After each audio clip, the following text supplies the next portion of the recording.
The statutory resolution, the motion for consideration of the bill and the amendment moved there are now open for discussion.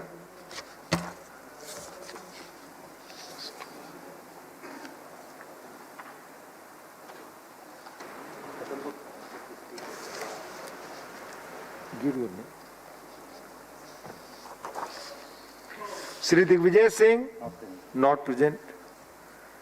Shri Ashwini Vaishnav ji, Sir, Shri Ashwini Vaishnav ji, from Lok Sabha, sir. Lok Sabha, sir. Please. सभापति महोदय, सबसे पहले मैं आपको साधुवाद देना चाहता हूं। आपने हिंसा का जवाब अहिंसा से दिया। भगवान बुद्ध की पवित्र भूमि बिहार से आप आते हैं, आपको बहुत साधुवाद। सभापति महोदय, ये बिल बहुत इम्पोर्टेंट है। जब भी बैंकिंग की बात आती है, बैंकिंग की चर्चा होती है, बड़ी बड़ी संख्याएं, बहुत कॉम्प्लेक्स वर्ड्स, ये सब आते हैं और उसके पीछे जो ह्यूमन एंगल होता है, जो मानवीय चेहरा होता है, वो कई बार हम भूल जाते हैं। ये बिल उस ह्यूमन एंगल वाला बिल है।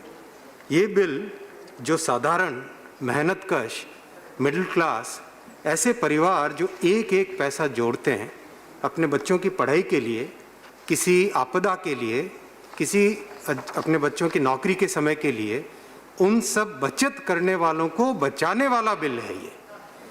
महोदय, इस बिल को बहुत ध्यान से पास करना चाहिए, बहुत ध्यान से देखना चाहिए। ये बिल बचत करने वालों को बचाने के लिए है। इस बिल में दो मुख्य प्रावधान है सभापति महोदय। पहला प्रावधान है कोऑपरेटिव बैंक्स जिनका सुपरविजन 1965 से आरबीआई के द्वारा होता गया, अलग अलग अमेंडमेंट से आज कोऑपरेटिव बैंक्स में रिकंस्ट्रक्शन हो पाए। अगर कोई बैंक फेल होने की परिस्थिति में है तो उसके रिकंस्ट्रक्शन का प्रावधान जैसे कॉमर्शियल बैंक्स में होता है वैसा ही कर सके आरबीआई। ये प्रावधान सबसे पहला प्रावधान है। दूसरा प्रावधान है किसी भी बैंक का अगर रिकंस्ट्रक्शन करना पड़े। सभापति महोदय, मैंने बैंकों के इतिहास, काफ़ी लंबे टाइम तक के इतिहास पढ़े हैं और कई देशों के बैंकों के प्रावधान मैंने पढ़े हैं। बैंक फेल होना बहुत साधारण बात है। पिछले 200-250 वर्षों में कई सारे बैंक फेल हुए हैं। तो बैंक जब फेल होता है तो उसको रिकंस्ट्रक्ट कैसे करें, जिससे कि जिन लोगों ने बचत की है, अपनी मेहनत का एक एक पैसा बैंक में बचत मुसीबत के समय के लिए रखा है, उनको कैसे बचाया जाए, उसके लिए रिकंस्ट्रक्शन की स्कीम को बिना मोरेटोरियम लगाए आरबीआई अगर कर सके, वो दूसरा प्रावधान है। बहुत इंपॉर्टेंट प्रावधान है। मैं honourable finance minister Nirmala Sitharaman ji को धन्यवाद देता हूँ, साधुवाद देता हूँ कि उन्होंने इतनी संवेदनशीलता दिखाई माननीय प्रधानमंत्री जी के नेतृत्व में, और जो समाज के सबसे जिस तबके को इस प्रोटेक्शन की ज़रूरत है, जिस तबके को, जिस वर्ग को इस प्रोटेक्शन की ज़रूरत है, उस वर्ग को आपने इस बिल के ज़रिए प्रोटेक्शन दिया। बहुत धन्यवाद आपको। इस बिल की ज़रूरत क्यों पड़ी सभापति महोदय? मैं अति संक्षिप्त में दो उदाहरण दूंगा। यस बैंक का उदाहरण, पीएमसी बैंक का उदाहरण। यस बैंक के प्रमोटर्स ने जब मेहनत की कमाई को स्विंडल करने की कोशिश की, तुरंत गवर्नमेंट एकदम चौकन्नी थी। गवर्नमेंट ने तुरंत एक्शन लिया, क्रिमिनल एक्शन लिया, बैंक का मैनेजमेंट चेंज किया, बैंक में फ्रेश कैपिटल इंजेक्ट किया, अटैचमेंट्स किए प्रॉपर्टीज़ के। जिन्होंने गलती की थी उनको तुरंत सजा दी, और जिन लोगों ने अपनी मेहनत के पैसे यस बैंक में रखे हुए थे उन सबको बचाने के लिए तुरंत एक रिकंस्ट्रक्शन स्कीम लेके आए। वो रिकंस्ट्रक्शन स्कीम, सभापति महोदय, मैं अतिशयोक्ति नहीं कर रहा हूँ, आज दुनिया भर में यस बैंक के रिकंस्ट्रक्शन स्कीम की तारीफ हो रही है। क्यों तारीफ हो रही है? मात्र 13 दिन में उस बैंक के अंदर जो कुछ भी प्रॉब्लम्स थी उसको सॉल्व करके उस बैंक में फिर से कॉन्फिडेंस लाया गया, एक इंस्टीट्यूशन को बचाया गया। उससे उस बैंक से जुड़े हुए जो लाखों परिवार थे, जिन्होंने, सभापति महोदय, मैं जानता हूं कि हम में से बहुत लोग निम्न मध्यम वर्ग परिवारों से आते हैं, मैं भी उसी तरह के परिवार से आता हूं। मुझे पता है, मेरे पिताजी केवल 2 शर्ट रखते थे और कभी भी जो कुछ भी पैसा बचता था पास के नज़दीक के स्टेट बैंक ऑफ इंडिया में जमा कराते थे, ताकि बच्चे की पढ़ाई के टाइम में, हायर एजुकेशन के टाइम में वो चीज़ काम आए, बेटियों की शादियों के टाइम में काम आए। तो इस तरह के जो लाखों परिवार थे सभापति महोदय, उनका एक भी पैसा माननीय प्रधानमंत्री जी को धन्यवाद, माननीय फाइनेंस मिनिस्टर महोदय को धन्यवाद।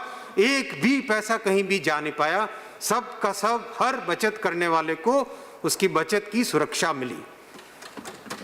बहुत सावधानी से, बहुत तेजी से, बहुत अच्छी तरीके से जो यस बैंक में एक्शन लिया गया, उसी तरह का एक्शन पीएमसी बैंक में भी। मैं आपको, जो लोग कहते हैं कि हम कोऑपरेटिव व्यवस्था के साथ छेड़छाड़ कर रहे हैं, उनको एक पीएमसी का क्या मीनिंग था, Punjab and Maharashtra cooperative bank.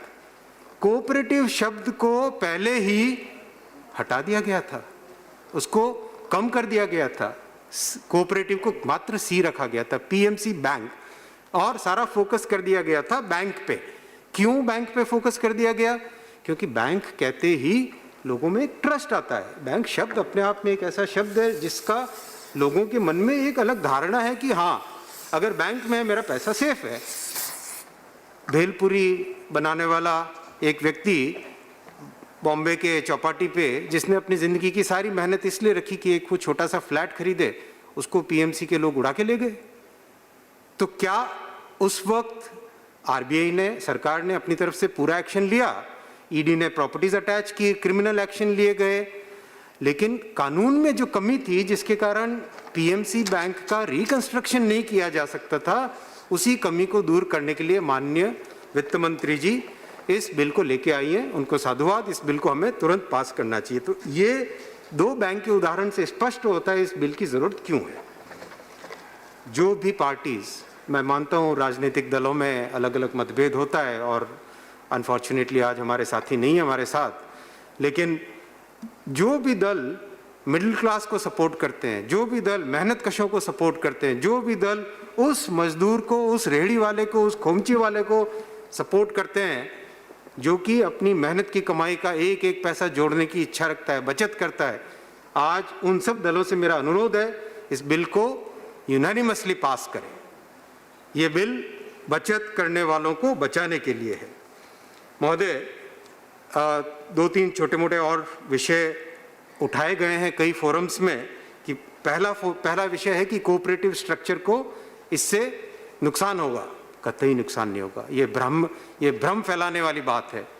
Cooperative structure का मूल है democratic system, one share one vote. इस पद्धति को बिल्कुल बदला नहीं जा रहा है। कोई भ्रम में ना आए, किसी भी तरह की बात एकदम क्लियर करे, बिल को पढ़े, इस व्यवस्था को बिल्कुल बदला नहीं जा रहा है। दूसरा, स्टेट का पावर ले लिया जाएगा। अरे भाई, फेडरल सिस्टम में हमारा सारा पावर ले गए। अरे भाई, पढ़ लो, बिल में साफ लिखा हुआ है, no board of a bank which is registered under the registrar of cooperative societies of a state will be superseded by RBI without state consultation। State का कंसल्टेशन तो कंपलसरी रखा गया बिल में, तो क्यों भ्रम फैलाया जाए। स्टेट का पावर, माननीय मोदी जी कोऑपरेटिव फेडरलिज्म में विश्वास करते हैं। आज तक का उनका आचरण इस चीज को क्लियरली दिखाता है कि हम चाहते हैं कि स्टेट मजबूत हो। स्टेट मजबूत होंगे तभी राष्ट्र मजबूत होगा। इस तरह के भ्रम को बिल्कुल न फैलाया जाए। तीसरा विषय कहा जाता है कि आरबीआई के पास इतना सारा रेगुलेटरी लोड है, वो क्या करेगा, और उनके ऊपर बोझा था। ऐसी बात नहीं है। आरबीआई के नेतृत्व में हमको पूरा विश्वास है। उन्होंने जिस तरह से आईएलएफएस को इतना बड़ा इंसिडेंट था, उस इंसिडेंट को मैनेज किया, उसके लिए आरबीआई, फाइनेंस मिनिस्टर, प्रधानमंत्री जी साधुवाद के पात्र हैं। फाइनेंशियल पैंडेमिक हो सकता था। बड़े बड़े फाइनेंशियल सेक्टर के स्पेशलिस्ट उस वक्त कह रहे थे कि फाइनेंशियल पैंडेमिक हो जाएगा आईएलएफएस के कारण। लीमन ब्रदर्स जैसा हुआ था वैसी परिस्थिति हो जाएगी, डिप्रेशन हो जाएगा। क्या क्या बड़ी बड़ी बातें थी। किस तरीके से, किस सूझबूझ के साथ, कितने गहराई के साथ सोचकर उस आईएलएफएस के सिस्टम को के क्राइसिस को मैनेज किया। आरबीआई को, फाइनेंस मिनिस्टर को, प्रधानमंत्री जी को बहुत बहुत साधुवाद। तो आरबीआई ने अभी ऑलरेडी, जैसे हम बात कर रहे हैं, 2 डिपार्टमेंट्स को, सुपरवाइजरी डिपार्टमेंट्स को मर्ज किया है।